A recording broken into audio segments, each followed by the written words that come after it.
முன்னாடி ஒரு 30-40 வருஷத்துக்கு முன்னாடி எங்கேயோ ஒருத்தருக்கு வந்து டயபிட்டிஸ் இருந்துட்டு இருக்கு. டயபிட்டிஸ் பார்த்தீங்கன்னா பேன்க்ரியாஸ்னு ஒரு விஷயம் வந்து இன்சுலின் வந்து செக்ரீட் பண்ணும்.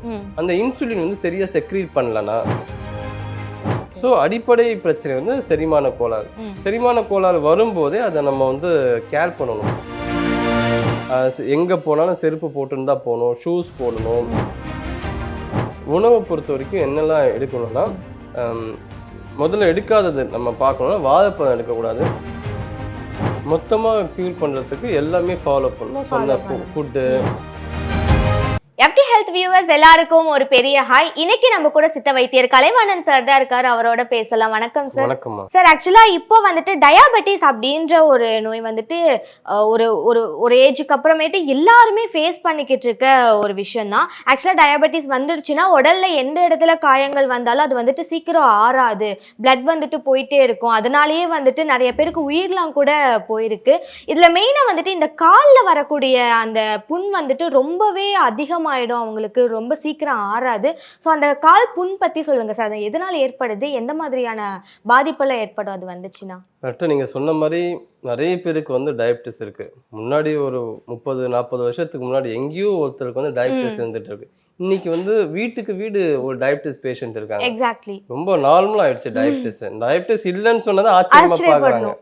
அப்படி இருக்கும்போது இப்போ டயபிட்டிஸை வந்து சரியா கவனிக்காத போது அது என்ன பண்ணா நர்வ் எண்டிங்ஸை போய் பாதிக்கும்.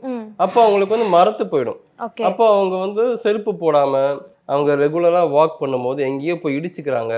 அவங்களுக்கு அந்த ஃபீல் இருக்காது, காயம் பட்ட ஃபீலே இருக்காது. அதுக்கப்புறம் கொஞ்ச நாள் கழிச்சு தான் வாட்ச் பண்ணுவாங்க, இந்த இடத்துல அடிபட்டு இருக்கு, புண்ணா இருக்குன்ட்டு. பொதுவா அவங்களுக்கு வந்து காயம் பட்டா ஆறவே ஆறாது. ஆமா. இன்னும் அந்த உணவு கட்டுப்பாடோ இல்லாம இருக்காங்க, கரெக்டான இன்சுலின் ஊசி போடாம இருக்காங்க, அதுக்கேற்ற எக்ஸசைஸ் பண்ணாம இருக்காங்க, அப்படிலாம் வந்து எந்த ஒரு கவனமும் இல்லாத இருக்கிறவங்களுக்கு காலில் புண் வந்துச்சுன்னா அது என்னன்னா காலிலேயே வெட்டி எடுக்கிற அளவுக்கு ரொம்ப மோசமான ஒரு கண்டிஷனை கொண்டு போய் விட்டுரும். ஆமா சார். ஆக்சுவலா எல்லார் வீட்லயும் யாராவது ஒருத்தராவது இந்த விஷயத்தால பாதிக்கப்பட்டிருப்பாங்க. இன்னும் ரீசெண்டா சொல்லணும்னா எங்க வீட்லயே கூட அந்த மாதிரி ஆள் உயிர் போடுற அளவுக்குலாம் ஆயிருக்கு. ஸோ இப்போ நிறைய பேர் வந்துட்டு என்ன பண்றாங்கன்னா, நமக்கு டயபெட்டிஸ் இருக்கா, சர்க்கரை நோயால நம்ம பாதிக்கப்பட்டிருக்கோமா அப்படின்ற ஒரு அவேர்னஸ் கூட இல்லாம இருக்காங்க. ஒன்ஸ் அவங்க வந்துட்டு மயங்கி விழுறாங்களோ இல்ல அவங்களுக்கு ஒரு மாதிரி தலை சுத்தல் ஏற்படுதோ அப்பதான் வந்துட்டு ஒருவேளை இருக்குமோ அப்படின்ட்டு போய் செக்கே பண்றாங்க. யூசுவலா டயாபெட்டிஸ் வருதுன்னா எந்த மாதிரியான அறிகுறிகள்லாம் இருக்கும் சார்? டயபிட்டிஸ் பார்த்தீங்கன்னா பேன்க்ரியாஸ்னு ஒரு விஷயம் வந்து இன்சுலின் வந்து செக்ரீட் பண்ணும். அந்த இன்சுலின் வந்து சரியா செக்ரீட் பண்ணலனா டயபிட்டிஸ் வரும். சில கண்டிஷன்ஸ்ல என்னன்னா இந்த பேன்க்ரியாஸ் வந்து இன்சுலினை செக்ரீட் பண்ணும், ஆனா உடம்பு வந்து பயன்படுத்த முடியாத கண்டிஷன்ல இருக்கும். ரெண்டு விதமான பிரச்சனைகளை வந்து உடம்பு வந்து ஃபேஸ் பண்ணுது. அப்படி ஃபேஸ் பண்ணும்போது என்ன ஆகுனா, இதுக்கு அடிப்படை காரணம் என்னன்னா செரிமான கோளாறு தான். அதாவது நமக்கு இஷ்டத்துக்கு நம்ம சாப்பிடுறோம், நமக்கு பிடிச்சதை நம்ம சாப்பிடுறோம், எது சரி எது தெரியாதுன்னு ஒரு டயட் இல்லாத அளவுக்கு நைட்டு 12 மணிக்கெல்லாம் வந்து பிரியாணி சாப்பிடுற அளவுக்கு இருந்தா அப்போதைக்கு அது நல்லா இருக்கும், சுவாரஸ்யமா இருக்கும், சாகசமா இருக்கும். ஆனா எதிர்காலத்துல கண்டிப்பா வந்து டயபிட்டிஸ் வரதுக்கு ஆன வாய்ப்புகள் உண்டு. ஸோ அடிப்படை பிரச்சனை வந்து செரிமான கோளாறு. செரிமான கோளாறு வரும்போதே அதை நம்ம வந்து கேர் பண்ணணும். எப்படின்னா ஜீரக தண்ணி குடிச்சிக்கலாம். சில பேர் வந்து நான் வெஜிடேரியன் ரொம்ப ரொம்ப பிடிக்கும், அளவுக்கு அதிகமா சாப்பிடுவாங்க. நான்வெஜ் இல்லைன்னா இருக்கவே முடியாது அப்படின்ற மாதிரி இருப்பாங்க. அப்ப அவங்களாம் என்ன பண்ணலாம்னா, நான்வெஜ் சாப்பிட்டது 1/2 an hour கழிச்சு பைனாப்பிள் ஜூஸ் குடிக்கலாம். அதை குடிச்சோம்னா ஈஸியா வந்து நான் வெஜிடேரியன் டைஜஸ்ட் ஆயிடும். ஸோ ஈஸியா டைஜஸ்ட் ஆகிற உணவுகளை வந்து அதிகமா எடுத்துக்கணும். எடுத்தாவே வந்து இந்த டயபிட்டிஸ் பிரச்சனை வந்து பெரும்பாலும் வராது. கண்டிப்பா சார். சார் நீங்க ஸ்டார்டிங்லேயே சொன்ன மாதிரி அப்பெல்லாம் வந்துட்டு டயபெட்டிஸ் அப்படின்னா ஏதோ ஒரு மூலையில யாருக்கோ ஒருத்தருக்கு இருக்கு அப்படின்ற மாதிரி இருந்த நோய் தான் இப்ப வீட்டுக்கு 2 பேருக்கு 3 பேருக்கு அப்படின்ற மாதிரி ஆயிடுச்சு. இப்ப பெரியவங்க அவங்களெல்லாம் தாண்டி சின்ன சின்ன குழந்தைங்க கூட டயபெட்டிஸால அஃபெக்ட் ஆகுறாங்க.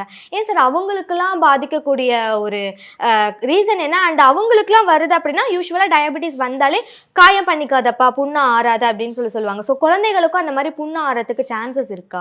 ஆமாம். இப்போ வந்து பெரியவங்களுக்கு எப்படி டயபிட்டிஸ் வருதோ அது டைப் 2 டயபிட்டிஸ். சின்ன பசங்களுக்கு வர்றது டைப் 1 டயபிட்டிஸ். டயபிட்டிஸ்லயும் டைப்ஸ் இருக்கு. ஆமா, டைப் 1 டைப் 2 ரெண்டு இருக்கு. குழந்தைக்கு வரக்கூடிய டைப் 1 டயபிட்டிஸ். அவங்களும் பாத்தீங்கன்னா பெரியவங்க அந்த டைப் 2 டயபிட்டிஸ்க்கு என்னெல்லாம் ப்ரொசீஜர் ஃபாலோ பண்ணணுமோ அதே தான் டைப் 1லயும் பண்ணணும். அவங்களுக்கும் இந்த மாதிரி தெரியாம எங்கே போய் இடிச்சுக்கிட்டாங்கன்னா இந்த காயம் வந்து சீக்கிரமா ஆறாது. அதனால அதுக்கேற்ற மாதிரி ப்ரிகாஷனோட தான் இருக்கணும். எங்க போனாலும் செருப்பு போட்டுன்னு தான் போகணும், ஷூஸ் போடணும். இந்த கல்லு முள்ளு அந்த மாதிரி இடங்கள் போகும்போது கவனமா தான் போகணும். அதிகமா காயம் ஏற்படாத அளவுக்கு பார்த்து இருந்துக்கணும். ஏன்னா அப்படி காயமாச்சுன்னா அது ஆறதுக்கு ரொம்ப நாள் ஆகும். சார் ஆக்சுவலாக டயபெட்டிஸ் இருக்குது அப்படின்னா அவங்களுக்கு வந்துட்டு லோ ப்ரெஷர் அதிகமாகும், அப்பப்போ மயங்கி விழுந்துருவாங்க. ஸோ டேப்லெட்ஸ்லாம் கரெக்டாக எடுத்துக்கிடுவாங்க. அப்போ வந்துட்டு ஸ்வீட் கொஞ்சம் எடுத்துக்கோ, கொஞ்சம் அந்த தலை சுத்தல்லாம் நிற்கும் அப்படின்ற மாதிரி சொல்லுவாங்க. அது உண்மைதானா சார்? அந்த ஸ்வீட்டை எடுத்துக்கிட்டா அந்த இதுல இருந்து அவங்களுக்கு கிளியர் ஆகுமா?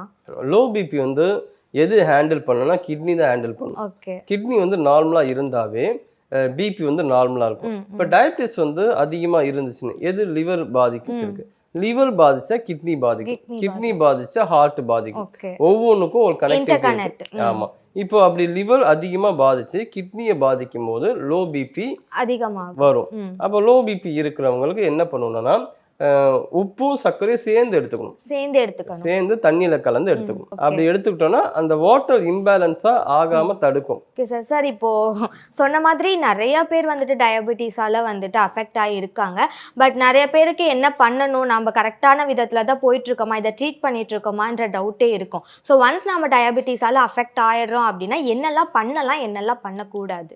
உணவை பொறுத்த வரைக்கும் என்னெல்லாம் எடுக்கணும்னா முதல்ல எடுக்காதது நம்ம பார்க்கணும்னா வாழைப்பழம் எடுக்கக்கூடாது, அப்புறம் மாம்பழம் எடுக்கக்கூடாது, அப்புறம் பலாப்பழம் எடுக்கக்கூடாது. முக்கணிகள் சொல்லுவாங்க, முக்கணிகளை கண்டிப்பா எடுக்கக்கூடாது. மற்றபடி பப்பாளி எடுக்கலாம், நாவல் எடுக்கலாம், அத்தி எடுக்கலாம், கொய்யாக்காய் எடுக்கலாம், பைனாப்பிள் எடுக்கலாம், ஆரஞ்சு எடுக்கலாம், நெல்லிக்காய் எடுக்கலாம், லெமன் எடுக்கலாம். இது எல்லாமே எடுக்கலாம்.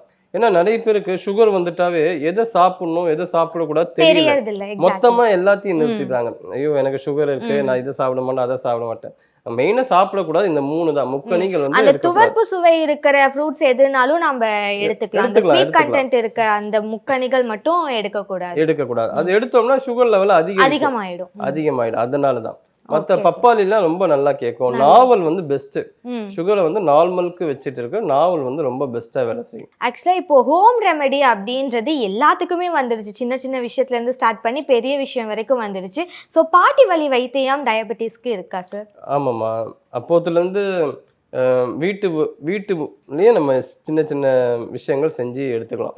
இப்ப வெண்டைக்காய் இருக்குல்ல, வெண்டைக்காய் ஒரு 2 வெண்டைக்காய் வந்து கட் பண்ணிட்டு ஒரு கிளாஸ் தண்ணியில போட்டுட்டு அடுத்த நாள் காலையில குடிக்கலாம். தண்ணியை குடிச்சிட்டு வெண்டைக்காயும் நம்ம கடிச்சு முழுங்கலாம், அது பண்ணலாம். அப்ப வெள்ளை பூசணியும் அப்படியே ராவாதம் பச்சையா அதை வந்து ஒரு 50 கிராம் கட் பண்ணி சுடுதண்ணி கல்லுப்பு மஞ்சள் போட்டு வாஷ் பண்ணிட்டு அதை அப்படியே சாப்பிடலாம். அது வந்து எம்டி ஸ்டொமக்ல சாப்பிடணும். வெள்ளை பூசணினா உயிர் சத்து ரொம்ப அதிகம். ஆனா அததான் வந்து நம்ம அது நம்ம சாப்பிட வேண்டிய உணவு. அதெல்லாம் உயிர் சத்து அதிகம். டயபிட்டிஸ் ஃபுட் அல்சருக்கு வெள்ளை பூசணி மிகச்சிறந்த மருந்து. ஆனா பச்சையா சாப்பிடும்போது உங்களுக்கு ஒரு மாதிரியா இருக்கும். ஆனா அது 2-3 நாள் உங்களுக்கு பழகிடும். மன ரீதியா கூட அது ஒரு நல்ல ஒரு மாற்றத்தை ஏற்படுத்தும். ஆமா. Okay sir. ஆக்சுவலா சித்த வைத்தியத்துல டயபெட்டிஸ்க்கு எந்த மாதிரியான சிகிச்சை முறைகள்லாம் இருக்கு சார்? இதுக்கு வந்து வாத பித்த கபம் அப்படின்னு அவங்க நாடி பிடிச்சி பார்த்துட்டு எந்த நிலையில வராங்களோ அதுக்கேத்த மெடிசன்ஸ் வந்து கொடுப்பாங்க. ஓகே. இதுலயே ஸ்டேஜஸ் இருக்கா சார்? கேன்சர்ல இருக்க மாதிரி டயபெட்டிஸ்லயே ஸ்டேஜஸ் வந்து அந்த லேப் ரிப்போர்ட் இருக்குல்ல, அதுல இருந்து நமக்கு தெரியும். ஓகே. ஆமா, அதுல இருந்து பிரிச்சுப்பாங்க. எந்த லெவலா இருந்தாலும் இதுக்கு என்ன மருந்து, மதுமேக சூர்ணம்னு ஒரு மெடிசன் இருக்கு, அமுக்குரா சூர்ணம், அப்ரக செந்தூரம், சங்கு பருப்பம், சிலாசத்து பருப்பம். இது வந்து எந்த அனுபானம்ங்கிறது மாறும். பொதுவா வந்து பருப்பம்னா நெய்யில கொடுப்பாங்க, சூரணம்னா தண்ணியில குடிக்கலாம், செந்தூரம்னா தேன்ல வரும். ஆனா பாத்தீங்கன்னா டயபிட்டிஸ் பேஷண்ட்டுக்கு நம்ம செந்தூரத்தை தேன்ல கலந்து கொடுக்க கூடாது, ஏன்னா தேன் யூஸ் பண்ணக்கூடாது, சுகர் கண்டென்ட் அதிகமா இருக்கு. அது கரெக்ட் தான். ஆனா ஒரிஜினல் தேன் வந்து டயபிட்டிஸ் பேஷண்ட் சாப்பிடலாம். ஓகே. ஏன்னா தேனை வந்து நாக்குல வச்சோம்னா அது கசப்பு சுவையா மாறுது. நேரடியா அது இனிப்பு சுவையை உடம்பு எடுத்துக்கல. ஆனா இன்னைக்கு ஒரிஜினல் தேன் கிடைக்கல, எங்கேயுமே கிடைக்கல. எல்லாம் சக்கரை தண்ணியை கொடுத்துட்டு தேன்னு சொல்றாங்க. அப்படி இருக்கும்போது நம்ம அதை ரெக்கமெண்ட் பண்ண முடியாது. அதனால தேன் இல்லாம ஹாட் வாட்டர் இல்லாட்டி நெய் மோர் அப்படி கலந்து நம்ம மருந்தா கொடுத்தா சரியாகும். டயபெட்டிஸ்க்கு வந்துட்டு அக்குபஞ்சர் பாயிண்ட்ஸ் எது சார் கரெக்டா ஒர்க் அவுட் ஆகும்? அக்குப்ரெஷர் பாயிண்ட்ஸ் வந்து என்னன்னா இந்த இந்த 2 விரல் இருக்குல்ல, இதுக்கு இந்த இந்த இந்த புள்ளி வந்து நல்லா வேலை செய்யும். ஓகே. இந்த இடத்துல வந்து ஒரு 5 மினிட்ஸ் வந்து ப்ரெஷர் கொடுத்துக்கலாம். அடுத்தது பாட்டு இதே மாதிரி தான் இங்கேயும் லிவர் பாயிண்ட்னுவோம். ஓகே. இந்த பாயிண்ட்ல நம்ம வந்து ப்ரெஷர் கொடுத்துக்கலாம். ப்ரெஷர் கொடுக்கணும். ஆமா, ஒரு 5 மினிட்ஸ் கொடுத்துக்கலாம். ஓகே. இதனால என்ன யூஸ் சார்? என்ன பண்ணும் டயபெட்டிஸ்ல இருக்க? என்னன்னா வந்து தற்சமயத்துக்கு உங்களுக்கு வந்து அந்த ஆர்கன் வந்து ஆக்டிவேட் பண்ணும். ஆமா, லிவர் பாதிக்கப்பட்டிருக்கு. இப்போ லிவர் சார்ந்த பாயிண்ட் நம்ம ப்ரெஷர் கொடுக்கும்போது அதுக்கு வந்து ஒரு பூஸ்ட் கிடைச்ச மாதிரி, அது வந்து இன்னும் கொஞ்சம் நல்லா ஒர்க் பண்றதுக்கான விஷயங்கள் அது கிடைக்கும். இப்போ எப்படி மருந்து சாப்பிட்றோம், இந்த மாதிரி எக்ஸசைஸ் பண்றோம், இதுல இருந்து ஒரு பூஸ்டப் கிடைக்குதுல, அதே மாதிரி அக்குப்ரெஷர் பாயிண்ட்ல நமக்கு ஒரு பூஸ்டப் கிடைக்கும். அது தொடர்ந்து பண்ணணும். தொடர்ந்து பண்ண அந்த பேன்க்ரியாஸோட செக்ரீஷன் வந்து கரெக்டா இருக்கும். உடம்பு வந்து நார்மலுக்கு வரும். இது வந்து ஹார்மோன் இம்பேலன்ஸ் தான் இந்த பிரச்சனை.